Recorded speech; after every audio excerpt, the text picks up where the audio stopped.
سڵاو هاوڕێیان هێژا هیوادارم باش و تەندروست و سەلامەت بن لا شوێنێکی دنیان. لەو سەردەمی تەکنەلۆجیایە درۆ زۆر بە ئاسانی سپی دەکرێتەوە. با بەیەکەوە جێ لە مەسڕ و بارزانی بگرین بزانین چ درۆیەک دەکات و درۆیەکەی لێ سپی بکەینەوە. ئەوە سەردەمی تەکنەلۆجیایە برایزل. تێدەگەی تۆ ناتوانێت درۆیەک بکەی ئەوجا خەڵک هەڵبخەڵەتێنی. سەدانی وەکو من هەیە ئاوادێ بە ڕێک و پێچی بە جوانی لۆ شەرع دەکە کە قسەکەیت و درۆیە. ئەم زانکوانەی کە حکومین بە خۆڕایی حکوومەت بە خۆڕایی خوێندن تەرخان دەکا بۆ هاوڵاتیانی خۆی با و قوتابیا خۆشەویستانەی کە دێن لەم زانکوانە دەرسە خوێنن. داواکردنی دەرماڵە بۆ ئەوەی خوێندنێکی خۆڕایی بکرێ باوەڕ بکەن لە هیچ شوێنێکی دنیادا شتیوان نییە. شتیوان نەبووە کە بڵێ ئەبێ من بە خۆڕایی خوێندنە خوێنم ئەبێ بڕەپارەیەکیشم بدەنێ بۆ بچم خوێندەم بکەم. زانکۆی تر هەنە ئەهلین و خەڵکێکەیە لەوانەیە ئیمکانیاتی مادیان باش بێ پارەش ئەدەن بۆ بچم خوێنم. دوای هەندێک جار نمونەی دەرەوە دێنەوە، مەسەلەن دەڵێن لە ئەوروپا وایە، لە ئەمریکا وایە، لە وڵاتانی پێشکەوتوو وایە قەرز بە قوتابیە درێ. ڕاستە، بەڵام ئەوانەی کە ئەچنا لە هەموو شوێنێکی پێشکەوتووی دنیا ئەگەر بمانەوێت چاو لە وڵاتانی پێشکەوتوو بکەین بۆ ئەوەی بەس بەرچاوتان ڕوون بێ، ئەو وڵاتانە خوێندنیان بەلاش نییە. هاوڕێیان بینیتان ئەو قسەکانی برایزل بوو، وتی دەرماڵە بۆ خوێندن لە هیچ شوێنێکی دنیا نییە. ئەو یەک. دوو باسی ئەوڕۆپای کرد، وتی خوێندنیان بەلاش نییە. ئەوە دوو. جا من دەمەوێ لەسەر ئەو دوو جملەیە برایزل باسی بەلجیکاتان لێ بکەم. بەلجیکا پایتەختی یەکێتی ئەوڕۆپای هاوڕێن، یعنی لە پایتەختی یەکێتی ئەوڕۆپا چۆن خوێندن دەخوێندرێت. تەبعاً جارێ پێش هەموو شتێکی هەر منداڵک لەدایک دەبی، لەو ڕۆژەی لەدایک دەبی هەتا تەمەنی 25 ساڵی 250 یۆڕۆی خۆی هەیە. ئەو لە مناڵی پاشای هەتا لە مناڵی کەسێکی فەقیر. ئەوە لە بۆ هەمویانە، یعنی ئەو کابرایە بستە جامیعەش. تەبعاً خوێندنیش لە بەلجیکا ئیجباریە هەتا سێکندەری تەواو دەکەی، یعنی دواناوەندی. ئەوە هیچ دەبی هەموو کەسێک بخینیتن. جەبابینەوە سەر باسەکەمە، یعنی ئەو 250 یۆڕۆیە هەتا تەمەنی 25 ساڵی لە بۆ هەموو کەسەکی هەیە. لە بەرزەکەی هەتا نزمەکەی. ئەوە یەک. دوو،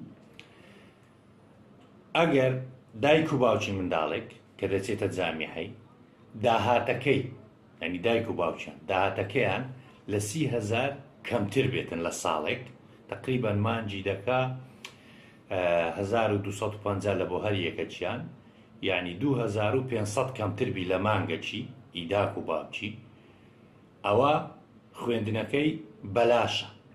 ئەوە یەک برایزل، خوێندنەکەی بەلاش.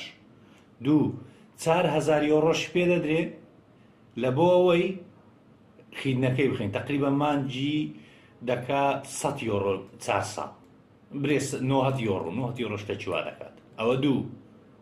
سێ، بلیتی پاسی ئەسۆرانسی ژیانی، یعنی تەمینی سەعی، کۆرتینجی قیتاری، یعنی لە 150 ئەگەر بلیتێک لە نێوان شارێک لە بۆ شارێکە قیتار بە 100 یۆڕۆی بی بە نمونە، ئەو 50 یۆڕۆی دەدا. 50 لە 50 کۆمەڵک شتی دیکە. یعنی بە کوردیەکەی لە بەلجیکا خوێندن نەک بەلاشە، پارەشت دەدەنی.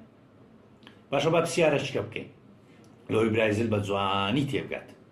ئێستا گریمان ئەمن ئیش دەکەم، دەچم دەخینم، لە پاڵ ئیشەکەم لە جامیعەش دەخینم.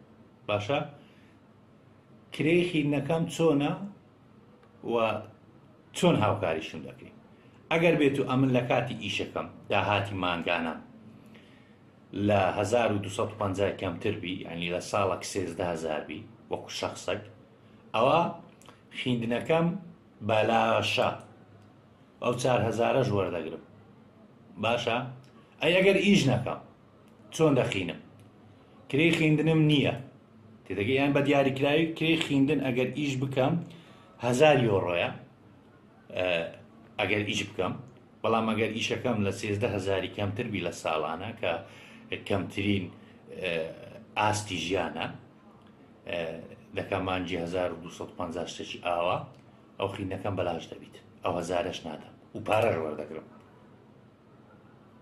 ئەی ئەگەر ئیش نەکەم چۆنە هاوڕێن تەبەن ئەو هەزارەی نادەم، ئەو هەزارەی بیدایەت 4,000 ڕۆژ وەردەگرم لە بۆ خینەکەم بە کاملی وە کۆمەڵێک تەساهولاتی ژیان دەبی لە بنمونە بلیتی قیتارم بەلاش دەبی، یعنی بلیتی قیتارم لە 150 دەبی، بلیتی پاسم بەلاش دەبی، میترۆ ترامم بەلاش دەبی، تەمینی سەعیم بەلاش دەبی و مافی ئەوەم هەیە داوای ئەوەش بکەم ئەگەر لە ناو شارەکە بم یان لە دەرەوە بم ئەوەشم دەدەنێ چی پێ دەرێن قسم داخلی، یعنی بە کوردیەکەی برایزل هێشتا سێرچی نەکردیە لە ئەوروپا چۆن دەژی. ئەم باسی یەکێتی ئەوروپا یان پایتەختی یەکێتی ئەوروپا دەکەم کە بەلجیکا هاوڕێ، باسی وڵاتەکان تێ ناکەم لە بەرەوەی شارەزای تێدانی. بەڵام برایزل وا تێگەیشتیە ئەوە منداڵەکانی خۆی نەدێنە ئەوروپایان دەستنە ئەمریکای کە ئەگەر خەڵکێک لە دەرەوەی بەلجیکا بێتە بەلجیکا حتمەن دەبی بە پارە بخینی. ینی جگە لەوەش لە بەلجیکا زۆر جیاوازتر لە وڵاتەکان کە ئاسانکاری زۆر دەکرێت تەنها ئەوەی زمانی فەرمی ئەو وڵاتە یەکەکیان بزانی کە خوێندنی پێدەگرێت ئەڵمانی فەڕەنسی بی هۆڵەندی بی یا ئەڵمانی بی یا هەندێک بەشی زانکۆ کە بە زمانی ئینگلیزی بزانی ئەو دەمای مافی هاتنەوەت پێدەدەن ئەو دەمای حیساب بانقێکی لۆ دەکەنەوە کە کۆمەڵک پارەی دەبی لەسەر حیسابی ئەوەی دەکەن ئەو ماوەی کات و لە بەلجیکاتەژی دەبی پارەتەبی خۆت پێ بژێنی ئەو کرێخانێ پێداویستەکانی ژیان ئەوانە لێگە. بەڵام برایزل لەبەرەوەی شارەزایی نییە لەبەرەوەی منداڵەکانیوی نەک دەچن لە ئەوروپا بە پارە دەخینن، یعنی ناتەمەشە ئەوەی تەنیشتم بکەن، یعنی تخوا ئەوە چییە؟ ئەو کوڕی سەرۆکی هەرێمە جێگری سەرۆکی ئەنجومەنی وەزیرانە کوڕی مەسرور بارزانیە جامیعەی هەیە لێ ئاگایان لە ژیانی خەڵک نییە، کوڕەکانیان جامیعەیە لە باشترین جامیعەکان دەخینن بە پارەی دزراوی منوت و ئەو زانیاریشیان نییە دێن زل و زەبەلاع دەکەن، بەڵام یەکێکی وچی من ئاوا دێتن بەخشکەی پێدەری درۆت فەرموو. ئەوە یەک باجێ لە قسە چکەی بگری ئەم کاتدا ئیدانەی ڕوبەڕووبوونەوەی تند دەکەین چ لەلایەن هێزەکانەوە بەرامبەر بە قوتابی کرابێ چ لەلایەن هەندێک کەس بە ناوی قوتابی پەلاماری هێزە ئەمنیەکان بدرێن. ئەمانە تند و تیژینەمە دروستکردنی فەوزا کە بە هیچ شێوەیەک لەگەڵ مافەکانی قوتابیان یەک ناگرێتەوە. لەبەرەوە ئەمانە ڕێگەی یاسایی هەن کە چۆن ئێمە پێویستە چارەسەری بکەین.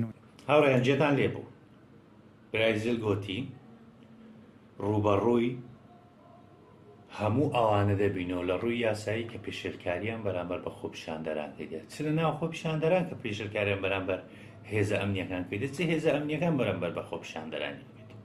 جا تەبعاً هاوڕێیان لە دێگەڵەی لەولاوە مەسرور بارزانی بەقەدەرە من کە من هیچ دەسەڵاتم نییە دەسەڵاتی نییە لەوێندەر لێ باسی منتیقەی سلێمانی لۆ ناکەم باسی هەولێری دەکەم. برایزل تەمەشا بکە ئەوەی لە تەنیشتمە دەیبینی ئەوە زێرەوانیە تێدەگەی بزانە چۆن دەوێت لە خوێندکار بدە و مۆبایلی بدزی دزی بکە دای بزان دەتوانی چی لێ بکەین ئەوە لێگەڕە کاک ئەوەی تەنیشتم دەبینی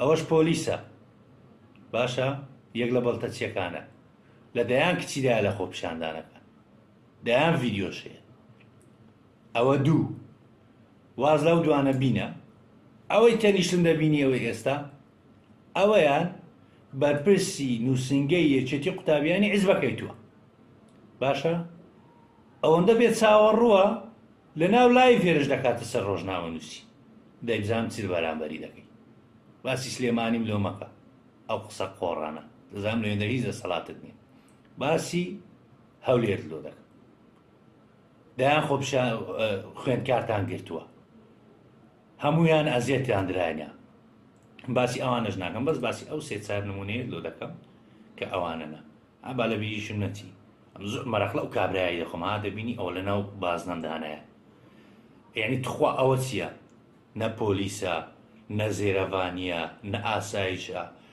یعنی پێم برێ ئەوە چیە قات و ڕیباتە چی لەبەرە دەمانچە کلاشنکۆف پێ کاکە ئەو چیتە جەبهەی یان چیتە خۆپشاندانی خوێندکاران ئەگەر چیتە جەبهەی قەی نەبا دەمان کلاشنکۆف پێبی ئەگەر نەچیتە جەبهەی ئەو معنای چییە دەی بزانم ئەو پێشەرکاری نییە پێم برێ ئەوە چییە دەبڕە عقوبەی بدە باواز لەو باسەش بینین هاوڕێیان دەچین سەر باسی سێم و کە باسی کۆتاییە پێش هێزە ئەمنیەکان ئێوە پێش هێزە فەرمیەکان ئەبێ ڕێگری بکەن لەوەی کە سوکاتی بە سمبل و کەرامەتی وڵاتەکەمان بکرێت جا من دڵنیام ئەمە ئیشی قوتابی نەبووە بۆ هەر کەسێ ئەمەشی کردووە حکوومەت لی بێدەنگ ناوێت و ئەوانەی کە بێڕێزی بەرەمبەر بە ئاڵای کوردستان دەکەن پێویستە ڕوبەڕووی یاسا بکرێنەوە ئێمە بە تونترین شێوە ئیدانەی ئەم جۆرە کارانە دەکەن هاوڕێیان جێبیست بوون دیسان مەسەلەی ئاڵا و سمبوڵینەتەوەیی و خیانەت و ڕوبەڕووبوونەوەی توند و ئاو قسانە دائیمەن ئەو قسانە دەکەن دەمان هاوڕێیان هەمومان دەزانین ئەم مەسەلەی و ئاڵایی مەسەلەکی درۆ ئەو ئاڵایە پێشتر کەوت بوو ئەو خوێندکاران چوو بوون هەڵیگرتنەوە بەڵام ئەوەندە بێت چاوەڕوونە وتەبێژەکەی بەخۆشی هێشتا هەموو خەڵک پێیانێک کاکەەوە کۆنا هێشتا پێداگیری لەسەر دەکاتن لۆی درۆیەکە یاچانە بتەوە ینی سپینە بتەوە دوو لە هەموو دنیا هاوڕێیان ئاڵا چی ئەگەر خەڵک نەبی ئاڵا چی ئەگەر خەڵک پیشەکاری بەرامبەر بکرێ ئاڵا گرنگتران هاوڵاتی بێگومان هاوڵاتی بڕۆ کەعبە بستێنە بەڵام یەک هاوڵاتی ئەزیەت مەدە مەیکوژە هێشتا جەزایەکەت سووکترە لەوەی بچی کەعبەی بستێنی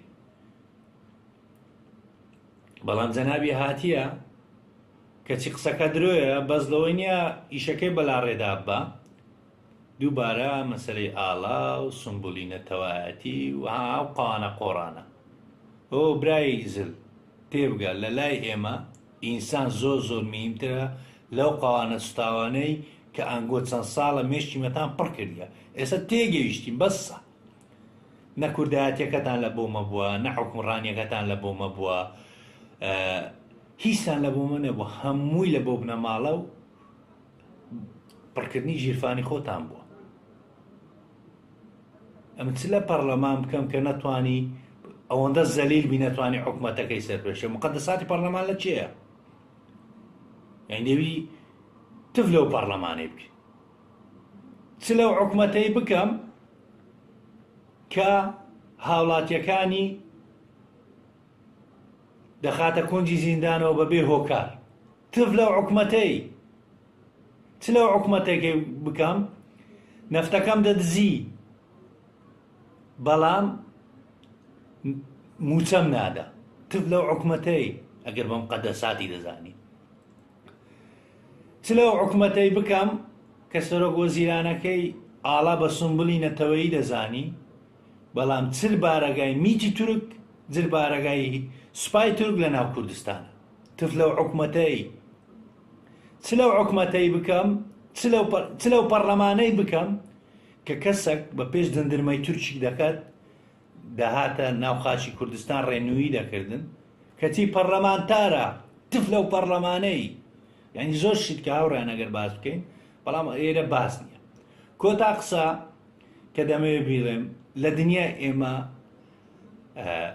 بە ئاسانی هەموو جۆرە درۆیەک سپی دەکرێتەوە یعنی ئێستا ئەگەر ئەو قسانی ئەمن کردم لەسەر خوێندن لە بەلجیکای ئەگەر درۆی تێدابی دەتوانی بە یەک سێرچی لە گۆگڵ ئابگەڕێنیە خوێندنکو لە بەلجیکای دەخوێندرێ چۆن یارمەتی دەدرێت هەمووی بە دەردەکەوی بەڵام ئەوانە بیر لە قسەکانیان ناکەنەوە وەکو ئەوی پێشتر مەسەلەی ئاڵاکە وەکو ئەوی یان ئەوڕۆ هاوڕێیان ئەوڕۆ ئەوانە چوینە ناو قسم داخلی یان یەک نکتەی زۆر خۆش ڕوویدا باسی کارەبای دەکا یەکسەر کارەبا بڕە ئەی هەمزانە خوای گەورە هەتا خوای گەورەش لەگە خەڵکیدا یەکسەر درۆیەکی لێ سپی کردەوە سەر خوای ما درۆیەکەی لێ سپی کردەوە دوو لە هەموو ڕاگەیاندەکانیان بانگێژ نەکرد تیمەکەی خۆی کامێرەیان بردیە ڤیددیۆەکەیان تەسویر کردیە لەوێندەر ئەگە شتێک ڕوویدا یەکسەر کەتی بکەن بڵاو نەکرێتەوە. لەگەڵ ئەوەش هەموو ئەوانەی کە لە وێنەکە دیارن لە تەنیشتم، ئەوانە هەموو بەشی زۆریا ئەندامانی یەکێتی قوتابیانن. ئەگەر ئەوانیش نەبن ئەوانە نەکە بەخۆیان دەست نیشانیان کردیە کە وەکو من نایە لەوێندەرەگە درۆی کرد پێی برێ وەڵڵا درۆت کردیە ئەی پێوێ پشی سەرک پاچە پرەی بێدا و لەگەڵ ئەوەش نییە ئەوەندە دەتەسێن لەوەی لە ناوانە کەسێک لیان قید نەبتەوە کەیانی بەخۆیان دەست نیشانەگە سیقەشیان پێ نینە ڕاگەاندنەکانیان باگ نەکردیە بە پبلیکپی هەموو ڕاگەاندنەکان بچ تەسویر بکەن ڕاگەاندنی حیزبەکەی خۆشی باگ نەکردیە تەنها تیمەکەی خۆی ئیتر بزانێ بۆ من زیاتر کاتان ناگرم هیوادارم هەمیشە باش و تەندروست بن لە هەر شوێنێکی دنیان کاتە چی خۆش ماڵاوە.